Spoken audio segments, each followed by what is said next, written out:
რუსული რეჟიმი აგრძელებს ბრძოლას მისი მთავარი ოპონენტის კოალიცია ძლიერი საქართველოს წინააღმდეგ და დღეს უკვე ჩვენი ლიდერების შემდეგ, მამუკა ხაზარაძის და ბადრი ჯაფარიძის შემდეგ, საქართველოს პროკურატურა, რომელიც ემორჩილება მხოლოდ და მხოლოდ ერთი კაცის ივანიშვილის ინტერესებს, იბარებს პროკურატურაში გამოკითხვაზე უკვე ჩვენი ოფისის თანამშრომლებს და წევრებს.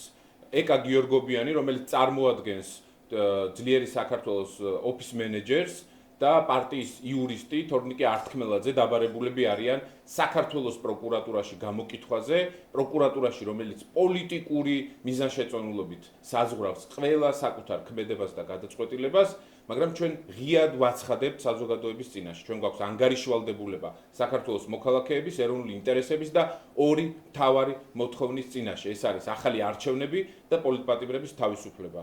ჩვენ მოგაწვდით ყველა ტიპის ინფორმაციას თქვენ მოქალაქეებო და აუცილებლად ჩვენ საგარეოს დასავლელ პარტნიორებს ყველა იმ ტიპის ზეწოლაზე, რაც ხორციელდება კოალიცია ძლიერი საქართველოს წინააღმდეგ. ვაგრძელებთ ბრძოლას, პირდაპირ ვამბობთ, რომ პროკურატურაში მისვლას არ ვაპირებთ, თუმცა მზად ვართ გამოვცხადდეთ ნებისმიერ დროს სასამართლო დარბაზში მაგისტრატი მოსამართლის წინაშე. ეს ბრძოლა არის საქართველოს მოქალაქეების და კოალიცია ძლიერ საქართველოს ბრძოლა, სადაც როგორც მთავარ ოპონენტს დევნის ივანიშვილი და ივანიშვილის რეჟიმი.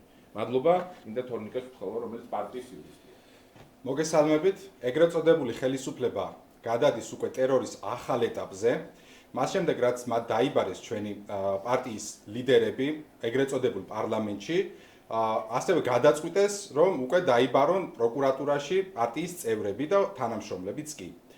რა თქმა უნდა, პროკურატურაში გამოცხადებას არ ვაპირებ, იმიტომ რომ არაფერი სამართლებრივ იმ პროცესთან, რაც მიმდინარეობს, არაფერი არ არის. მე არ მივდივარ, რა თქმა უნდა, პროკურატურაში, თუმცა თუ ისინი გადაწყვეტენ, რომ დამიბარონ სასამართლოში, გამოცხადდები იქ, თუმცა აქ არის მნიშვნელოვანი გარემოება. მთელი ის ინფორმაცია, რომელთან დაკავშირებითაც მათ სურთ ჩემი გამოკითხვა, მე მივიღე ჩემი საადვოკატო საქმიანობის განხორციელების დროს. კანონი პირდაპირ უკრძალავთ მათ ასეთ საკითხზე ჩემს დაკითხვას. თუმცა იმ უკანონობის ფონზე, რაც საქართველოში ხდება, არაფერი არ არის გამორიცხული. თუ ივანიშვილის პროკურატურა და მურუსიძის სასამართლო გადაწყვეტს, რომ ერთ-ერთი მნიშვნელოვანი მექანიზმი სამართლებრივი სისტემის, კერძოდ ადვოკატის დამოუკიდებლობა ხელყონ, მე მზად ვარ მივიდე სასამართლოში, რაც ასევე კიდევ ერთი ილუსტრაცია იქნება, რომ რუსული ხელისუფლება მიდის აბსოლუტურად ყველაფერზე, რათა შეინარჩუნოს მიტაცებული ძალაუფლება.